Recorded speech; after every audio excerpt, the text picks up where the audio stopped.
This is what I noticed about the basketball gods. The basketball gods give something to you and then take something away. What I was given was a 12-5 record in January from the Timberwolves. Anthony Edwards, insane win over the Warriors. Not where I was expecting. What was taken away was maybe the potential of the Nets maybe winning a championship. I saw Dehls tweet very early. Oh, he want to see the Boston boys. Mr. Flip aside, Dehls. We was all here praising the Nets as a threat. And now you want to ride the wave of. I understand why you're happy. And listen, you should be. Kyrie ruins every team he goes to. It's really as simple as that. He won a championship in Cleveland. That's all I'm Shit. saying. Then won it out. I have no issue with Kyrie Irving. He won a championship in Cleveland. Yes. And I was on Player's Choice the other day, and we had this Kyrie Irving debate. Kyrie Irving has done nothing since the 2016 finals. Holy shit. He's done nothing. My mind. He has done nothing. He went to the Celtics. He got hurt in his first season there. Tatum and Brown and company leading to the Eastern Conference Finals. His second season, he plays bad in the second round against the Bucks. He goes to the Nets. His first season with the Nets, he plays 20 games. His second season, he gets injured in the playoffs. His third season, he refuses to take a vaccine, and he plays less than 30 games that year. And this year, you're playing amazing. Jacques Vaughn has reignited this team. This team is a legit contender. And you request a trade mid-season when things are going well? I understand they just lost to Boston, but things were going well before that. They didn't just lose, bro. He went to Cleveland, requested a trade because he wanted to be the man over LeBron James. He goes to Boston. It didn't work out there. And now with the Nets, every team that ends up with Kyrie ends up with the sour taste in their mouth. I understand why Kyrie Irving wants his money. Everybody wants his money. There's no doubt. So I understand the business perspective and why he wants a max contract. The Nets had a stipulation in that final year of a deal that they were going to ultimately come to terms with that had stipulations. Kyrie and his camp thought that a player of his magnitude should not have stipulations on a contract. And that's understandable. But I don't understand how Kyrie requesting a trade is going to help him land a max contract. Every team in the NBA knows how much of a drama queen, knows how unreliable Kyrie Irving is. Drama queen's strong. There is a reason why they don't want to trade valuable assets to the Nets to get Kyrie Irving. The Mavericks are in the hunt right now. The three suitors are the Mavs, Suns, and Lakers that are front runners to get him. The Mavs have said, we don't want to trade valuable assets to get Kyrie. The Lakers, I'm not sure what they're going to give up, but there was report about them even long-term, not sure what's going to happen. If the Lakers get Kyrie, we know it's for this season only. My thing is, if any team Kyrie goes to, it's a possible rental. Why not ride out this season with the Nets? See how far you get and get your money in the offseason. Give me 1 year in the last 6 where you play the full season, you perform in the playoffs, and you play well, and you're not a distraction, and you'll get your money. But it's always a distraction. This isn't the first distraction. Early in the year, he retweets a film that causes a whole ruckus for valid reasons. Yep. This is not the first distraction. So the fact that he doesn't want to stay in Brooklyn because he wants a fully guaranteed max contract when he's the most unreliable star in the NBA is ridiculous. And him doing this might have ruined the Nets season. And they had something great going on, and it pisses me off because now I'm going to have to see the Celtics possibly have an Eagles-like road to the finals.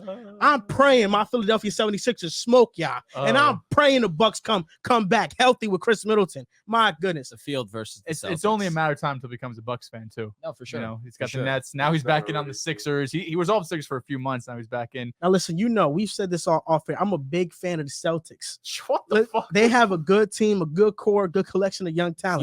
You enable this. Stop it. I feel like somehow this is your fault. You need to hold him more accountable, man. What the hell? Come on, Riff. You sit back too often. You let him do his thing. But Kyrie once again has done this to a team, and I'm not surprised. Listen, does he go to the Lakers, Suns, Mavericks, maybe another team, possibly? Who knows? But knowing the Nets, they will not trade him for nothing. Let's stop all these trades of Westbrook to the Nets. Nets are not getting Westbrook. If they do, it's going to be like some 3-team deal. Katie's not going to be with Westbrook. I don't think that's going to happen. The Nets in the offseason didn't trade Kevin Durant for Jaylen Brown.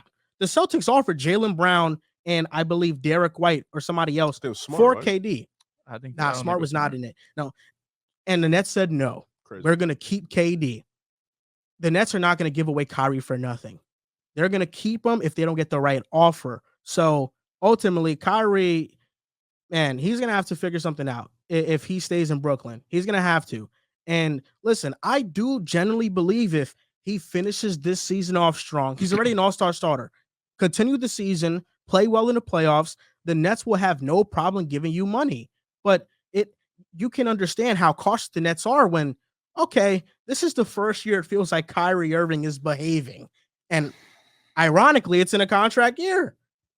I can understand the caution from the Nets side. And he chose to go to Brooklyn with KD, and it feels like he's leaving KD out to dry with this. It doesn't feel right. You know, I'm not a fan of what Kyrie's doing. He's an exceptional basketball player. What he's doing right now I don't think it's right. I don't think it's right. To say he's behaving too, we're talking about he's been behaving for a couple of months. Didn't because he get suspended a couple he months did. ago? Yeah, he got suspended to start off the year because of the stuff he was retweeting and commenting on, all the anti-Semitism that he had going on. Obviously he cleared his name in a sense. He got suspended, donated, met with leaders, did all this stuff that tried to right his wrongs. And even still, we're sitting here talking about how he's having a quiet season. Reality, it's only been the last couple of months, but for Kyrie and the Nets, it's been the quietest couple months, and it's been the best stretch this Brooklyn Nets team has ever seen. Even the Nets franchise history, there was a point in time they were 20-4 in 24 games where they just looked like the best team in basketball. They could go up against anybody. And for Kyrie to do this when you are winning, when you are in position in the East with, I still think Boston's the favorite, but the Nets 100% have to be the second team right now, right? We saw them with KD, how great they are. I know the Bucks are coming around. Giannis had a couple great games. Philly still is. Philly with Embiid as well, but I would still, if I could have that Nets team with KD and Kyrie, see the fits they give teams, I think they're just good as anyone in the East. So Kyrie to request a trade at this time, especially a week before the trade deadline, 6 days before, you're not giving the Nets a whole lot of time to make moves. And for Kyrie to do it at a time where, how do you say this?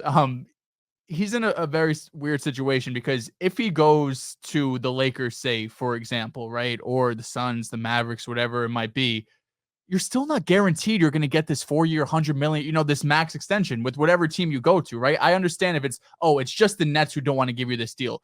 I have bad news for Kyrie. If he thinks he's going to go to the Lakers, play for half a season, and they're going to give him a 4-year max contract, I don't think that's going to be the case. I think for sure he'll play out this year, and then they'll give him some sort of contract, but I have a hard time believing any team is sitting there and going to give Kyrie a 4-year max extension with no type of ways to get out of that deal, with no type of ways to say, if you get suspended, if you get hurt, because that's been the story of Kyrie over these last couple of seasons, no matter how great he is, all-star starter, one of the best point guards in the league, all of this stuff off the court and that keeps him away from the court has been the bigger story for him. For this Nets team, if they don't have Kyrie, they're not going to the championship. They're not going to the ECF. If they don't have Kyrie and KD, they have no chance in the East, with all due respect. I don't know what package they get back in return, but whatever they get, I mean, what kind of value does he have for a guy who is really on a rental, who could go anywhere else he wants in free agency next offseason? It's a tough spot for the Nets, who have made aggressive move after aggressive move, which typically works out for sports, or it works out in sports. But they might look back and say, we have two of the worst trades in NBA history, with the Cameron Garnett and Paul Pierce trade and with the James Harden trade. Houston owns all of their draft picks for what feels like the next decade, right? So they're going to be able to, really build a good team in Houston. And for the Nets fans, listen, Nets fans, I got nothing against you guys. I got something against him. The way he talks crazy about the Celtics, that's why I don't like the Nets. No, you don't. That's why I talk crazy about the Nets. I do feel bad for Nets fans. We have a couple of close friends. I do not include Joel in that conversation because he's just, anti-Celtics. What is there to really argue? One time I said the Celtics aren't winning the championship, and I was right about that. The Warriors whooped y'all. I'm a Celtics hater now. All I do is the starting five. You're trying to take the field over the Celtics. And I saw what you were saying in the group chat last night about Tatum. I'll let that slide. I don't want to bring it up. But you can disrespect. Yeah, that's what. If Riv is defending someone on the Celtics, it's an issue. I saw Riv defend. I said, I'm staying out of this one too. For those that are listening, what happened in the group chat is I said Tatum is not on Jokic's level.